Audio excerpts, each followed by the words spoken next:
Nightwing, issue 97, Tom Taylor writing with Bruno Redondo and Geraldo Borges on the art.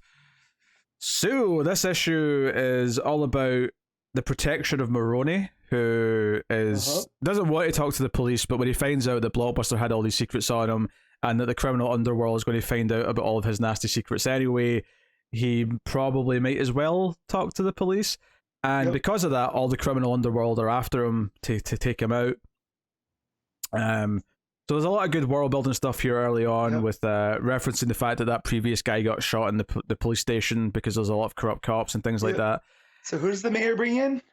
Renee Montoya. We get the commish from Gotham, who's agreeing to sort of transport Maroni because there's a lot of heroes in Gotham who'll help keep him safe until he testifies. So we get basically Dick and Babs and co making sure that he's going to be safe while he's been transported. There were some cool little things here that I really liked about the world building. Is that it's like, Gotham to Bloodhaven's only like a 30-minute drive. I'm like, okay, that's interesting to know. And then also it's a lot of like open like countryside roads. It's not like the highway or anything like that with a lot of so I was like, okay, you're building some mood here as to what the drive is like. I kind of like that. Yeah, it's kind of like if Gotham City's New York City, then Bloodhaven's somewhere in New Jersey, like down the way a little bit. So I like that and it makes sense because it's kind of Bloodhaven's kind of like the boardwalks and like Atlantic City kind of vibe so far in this run. I would say that the New Jersey comparison for Bloodhaven's always kind of felt what they were going for. Spot on. But what it is compared to Gotham. But Babs makes a really silly joke here because it basically said, hey, we did a lot of things, we've helped protect the city.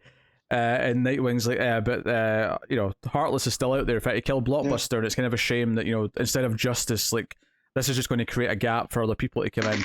And Babs says, and there's a guy who stole my heart right here, like a dark. I don't know, I popped for it. I thought it was her funny. Face, the expressions, that's a Redondo page. Perfect. Yeah. Because there is an awkwardness, and she's very disappointed in herself for it. Of course. But it's... Yeah, I was gonna say, but of course this is a big action set piece issue because we get this big truck that comes in to try and break up the police escort, and we get the cops try to protect Maroni, who's got like a bulletproof vest on and he's handcuffed, and it's all very, very chaotic. And of course that's when Nightwing and Babs show up to help things out. And yeah, it's really fun stuff with throwing the batons and all the rest of it. They grab Maroni and put him on the back of the bike with Nightwing, and they go flying off the bridge. Because even one of Montoya's Gotham cops tries to cash in. Yeah, that's when Dick and Babs show up. Is that the corrupt cop's about to shoot him in the face.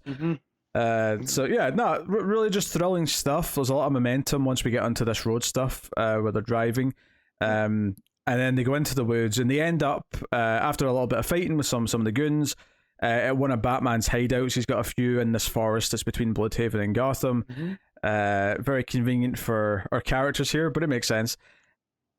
And then basically they tranquilize Maroni, and Babs is like, hey, I've been saying we should have a wee getaway together. So they end up taking their clothes off, and it's a very sweet page. All the costumes like falling to the ground. And I kind of love the dig from Maroni in the next page about, I'm stuck here listening to superhero romance, because they're upstairs, and apparently he heard a lot of things.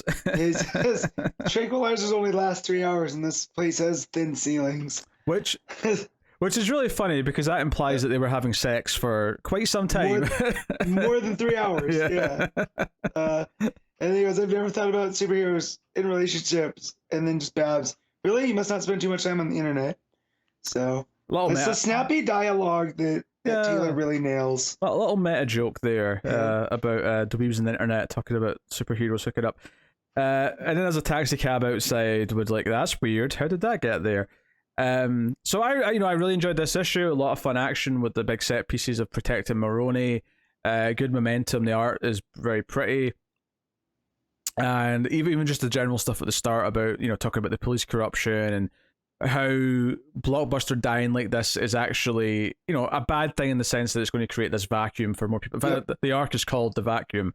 Power Vacuum. So Then we get this wacky ending that I don't know what to make of yet. So this is the sort of thing where, you know, we'll trust in Taylor. We'll see what he does with the next issue. But out of the taxi cab pops ahead, and the final page is, "My name is Rick Grayson. I need you to get in the cab." What? How? What? Yeah. Like, this forest better be mystical or something. Oh, sure. Like, and this is how Dick's gonna come to terms with the fact that of his time as Rick Grayson, which, you know, thankfully none of us read. But yeah, no. When they wake up and they see the taxi outside, I got so confused because they're like deep in the forest on motorcycles. Like, how does a cab show up there without them knowing?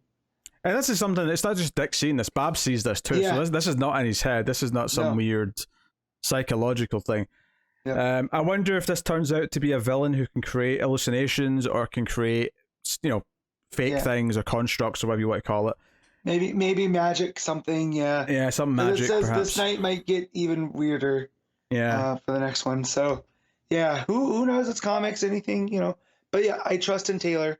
If this was a lesser writer, I would be worried. And also, this might be the best Rick Grayson's ever looked because of Redondo there. Sure, yeah. Of course, I'm not mad at this because this is going to be about Dick confronting Rick Grayson. So there's no way this doesn't end with Dick clearly coming out like the better one. So, you know, we'll see what he does with that. But there you go. That's Nightwing issue 97. What are you giving it, Matt? So because of the shift in the art in the middle there, can't give as high as I would, you know, normally. Sure. So I'm gonna give us an 8. Yeah, I think I'll give it an 8 as well. I think Borges' art is still pretty good. Like, it's not bad art by any means, and it doesn't feel like such a jarring shift. Like, you know. Yeah, but you can tell the difference. You know. Yeah, you can tell. You're not on Redondo pages anymore. Yeah. So, you know. Yeah.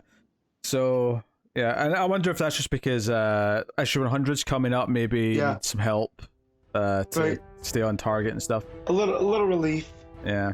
So, you know, that's what it is. So yeah, 8 out of 10 for me as well.